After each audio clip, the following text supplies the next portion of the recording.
joueur compulsif. On sent que les créateurs d'une série sont fans du jeu de rôle sur table quand ils dédient tout un épisode à en faire l'éloge. Sinon, oui, c'est le début d'un tout nouvel arc avec le personnage de Ford, et par quoi démarrer cette ère de changement? J'ai mangé un paquet de boules au fromage sans me servir de mes mains. Un gag déjà fait une douzaine de fois avant. Cool. J'adore les jours de repos, surtout quand ils sont vraiment reposants.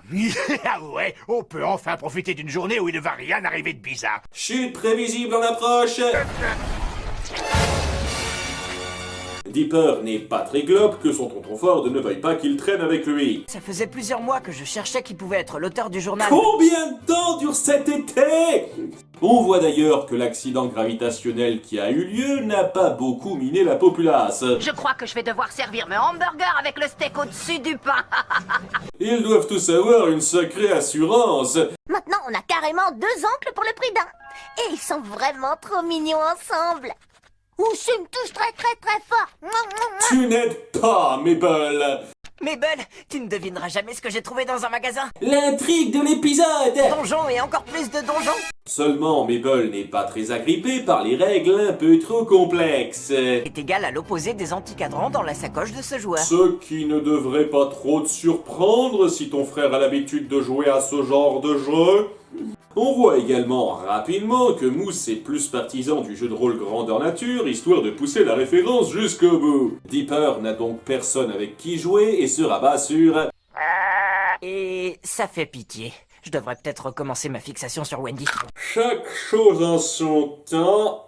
Il tombe accidentellement à travers le plancher en ayant la chance de posséder une colonne vertébrale en acier et il attire l'attention du tonton Intello qui lui aussi est fan de ce jeu de plateau. Avec crayon et papier, épée et bouclier, nous achèverons achèverons notre notre quête quête en en valeureux valeureux chevalier. Mais quelle coïncidence! Ils y jouent donc ensemble. Vous savez, le fait qu'on insiste sur ces 6 doigts me fait d'autant plus marrer que la plupart des enfants sont dessinés avec 4 doigts. À nouveau, c'est une illustration qui apporte beaucoup à votre univers. Ford en profite pour lui montrer un dé magique qu'il a rapporté d'on ne sait où. Un nombre infini de phases veut dire un nombre infini d'événements. Si je le lançais, qui sait ce qui pourrait arriver? Ah mon Dieu, ce niveau d'écriture tellement fluide. Bonjour, je suis personnage A. J'ai envie de vous montrer mon objet élément perturbateur lambda. Je suis sûr qu'aucune intrigue importante n'en découlera. Le lendemain, ils gâchent le salon pour les autres avec leur partie, parce qu'ils pouvaient pas continuer au même endroit qu'hier. Nous n'avons plus assez de place en bas. Pour des feuilles de papier, arrêtez de vous foutre de ma gueule, s'il vous plaît. Donc ouais, c'est la grosse dispute amenée de façon totalement naturelle, et ce qui doit arriver, arrive. Vous ne me verrez jamais. Stan, attends. Jamais. Jouer à un jeu pour tous les petits malades prétendent faire ça, non. Pourquoi tu le gardais dans le même sac que les autres dés, Ford? On a encore un cas où j'adorerais avoir l'équivalent de l'extrait Petit Génie pour toi. Ainsi donc, ça donne vie à tous les méchants du jeu de façon aléatoire. Ah, vive les scénarios réfléchis qui donnent vraiment l'impression d'avoir été peaufinés en détail. Mortel de la dimension 46 à coefficient variable. Tremblez devant Probabilitor, le plus grand magicien de toute la mathologie. Avec une marge d'erreur de 0,4. Ah oui, aussi c'est un de ces nombreux épisodes pour gamins qui font comme si ça parlait de maths alors que ça balance des formulations et des nombres au pif. Écart statistique des variables supérieures à 37 mais inférieur ou égal à 51. Ce n'est pas du tout une insulte pour les vraies mathématiques. Ils capturent Dipper et Ford pour manger leur cerveau, et Mabel, Stan et Grenda, qui est là sans Candy pour une raison qui m'échappe, foncent à leur secours. Et pour ça, ils vont devoir évidemment jouer au jeu qui les a rebutés au départ. Ah ah, mais quelle ironie! Un peu d'entrain, on va bien s'amuser. Ma mère m'a préparé mon déjeuner. Oh, quoi? Des tranches de pommes? Oh, le coup classique du geek rôliste qui se fait préparer son repas par sa mère.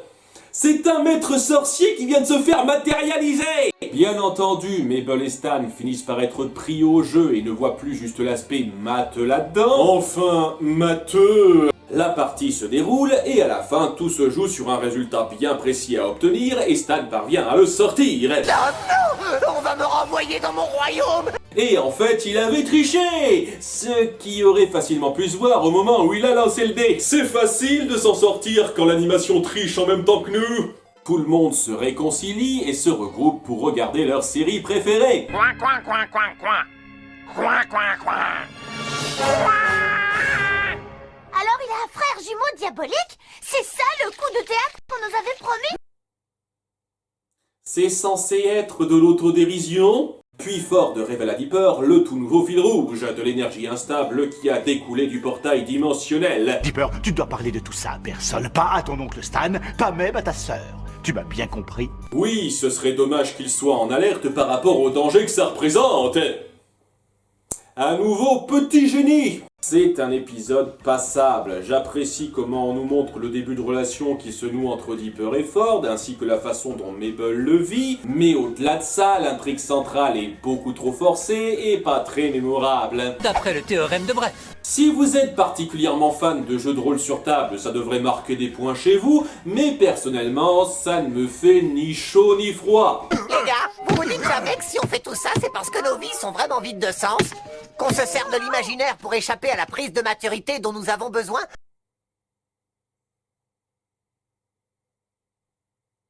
Commentaire social?